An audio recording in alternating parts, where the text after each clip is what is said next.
This is this year's DPRG RoboColumbus 2025, and one of the competitors is Mike Williamson, and Mike's got a robot right here. You can see it, and he's going to tell us a little bit about it. So Mike, go ahead and start talking about it. Yeah, I gave it a name, real interesting, called RC25. RC25, okay. RoboColumbus 2025. Great. Okay. and so basically the intention of this was to learn ROS. And so it's been a journey to try to get GPS and ROS and everything so it can find cones and waypoints. What I have on this robot, I started off with a 6-scale Jeep. I intended to put all this inside of the cabin of the Jeep, but I didn't have time, so it's outside. And underneath of it, there's the robot controller, and right here is the shaft encoder for odometry, and then the motor is that big round thing there. So it's pretty cool. And the first thing I did when I got the car was, of course, drive it, and then I disconnected the wires from the remote receiver to the motor, and then put my RP2040 microcontroller in between it so that I could control it. I had to reverse engineer or figure out what the protocol was, because it wasn't PWM, it was a bidirectional serial on one wire. Whoa. So Yeah. I got that all working. It took more electronics to switch the direction and stuff. Yeah. So I got all that running, and then the cable comes up to my Pi 5, and this is the 256 gigabyte SSD. It's a little oversized, but you really have a hard time buying something any smaller. Yeah. And so this thing here controls the motor and stuff, and it can get signals from the remote controller here, and this can switch between remote control and computer control by just doing little changes of stuff.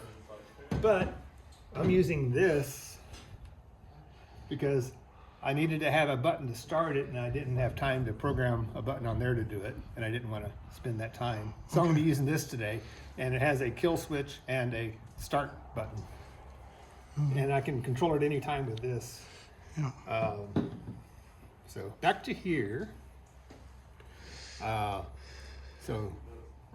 So I have this little voltage meter on. It's a little dangerous because it can interfere with the voltage and stuff, but it gives me, so I can monitor the voltage and the power just for fun. It's not needed. Yeah. And then I have an RP2040 right there. And notice everything plugs into this USB hub, and the USB hub goes to the Pi 5. And so this thing has cables that goes to my GPS and my IMU. And I have a fancy ground shield for the GPS. Ooh. Yeah. Only the best, right? Right. Okay. Let me ask you this real quick. The IMU is a BNO 85. Okay. 085. 085. And this is an M10 U blocks. M10Q. Okay. Now, on one of the problems that I've run into, when you're running a Pi 5 on a battery, is that since it's not PD compliant, it immediately cuts back the current available on the USB parts. Is it because you don't have any? Well, this is my hub is powered from the battery. Right, and the hub is PD compliant. No, it just connects to the battery supply or to this AC, depending. I have a module on here that has Schottky diodes, so it ores in the power from here or from the battery, and then it sends one signal to here and a separate signal to the Pi, or a separate power lead to Okay. the Pi. And so those run off two separate power supplies. They're 6-volt, 4-amp power supplies under the hood that connect directly to the battery. 6 what? 6-volt, 4-amp regulators. They're all in that little White container. Okay. yeah. Okay. All right. And I see it looks like a Oak D light on the front. So I have an Oak D light with Cone Slayer cone detection software, Okay. and I have the RP LiDAR S3, which is sort of outdoor rated. Yeah. And it can see 40 feet, but I found that I had to shrink it down to, 40 meters, but I had to shrink it down to 4 meters. Yeah, Because when it was on uneven ground, it would see it as an obstacle. Right. Because So now it just plans 4 meters out as it moves. okay. Yeah. All right. And so if it sees something like the ground bounce, it'll back up and eventually get out of it. So it works pretty good. And then you have your little VL VL. 7C8 or 8 L8 Yeah, VL 53. 53 L L8 C. L8CX. Yeah. L8. Okay, gotcha. So these are the ones. These are the best modules that Pololu sells. It's I think so. Yeah. 8x8. Yeah. Yeah, So 8x8. Yeah, and they have a little better outdoor light rating. Yes. And there are 3 modules, one here, here, and here. And each of them has 45 degree. And so I have them offset by 45, so I have a total range of 120 or so. Okay. So I can't see 180, but 120. Okay. And those are used for final approach to the cone. And also obstacle detection, because this thing can see obstacles that tall. Yeah. But if obstacles are that tall, it can't see them, and that's a little too high for those things to go over. Right. There actually isn't a bumper.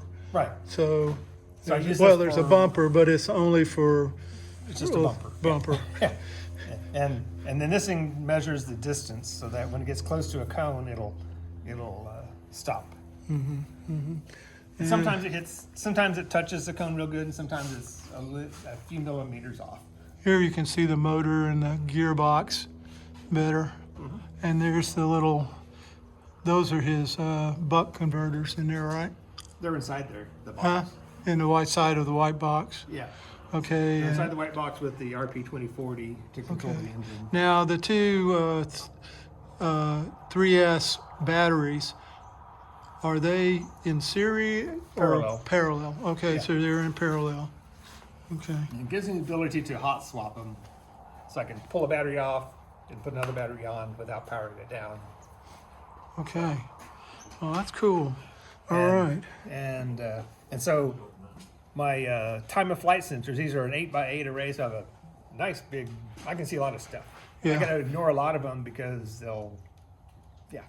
Okay. Now what's this? that's a speaker. Oh, I thought that was a speaker. That's So I was what trying to think of how to know what's going on.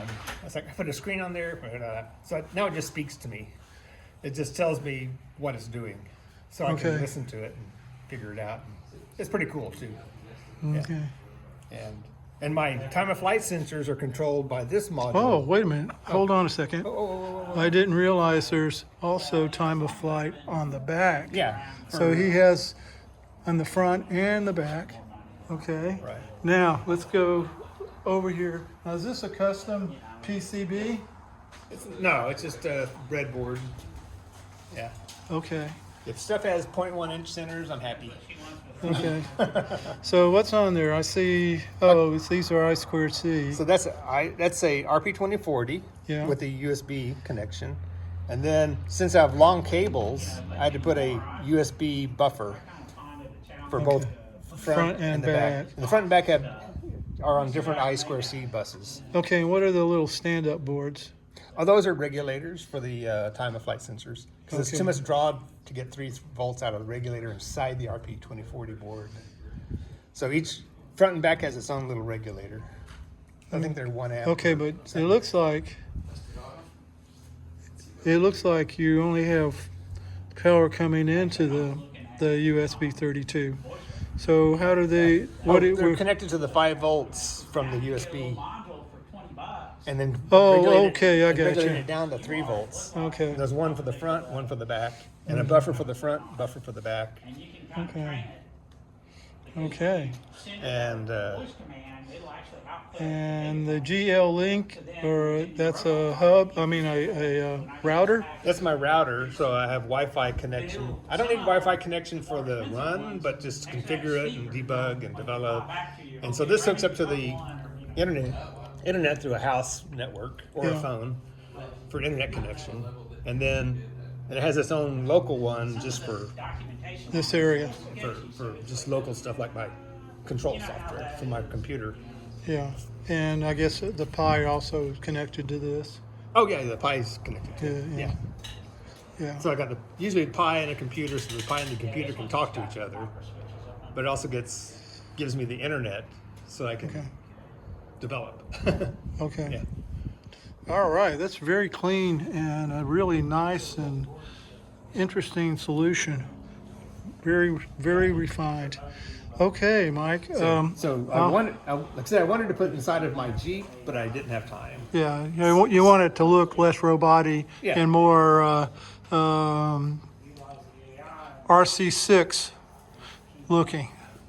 Yeah. Right, Yeah. okay. So I wanted it to look like a Jeep with a lighter on top, like a Wemo, right? Okay, gotcha. But it Okay, didn't happen.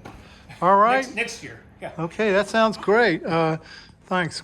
Yeah. And this is a nice big So did you get covered? power battery charger. Yeah, Yeah. I see that. Okay.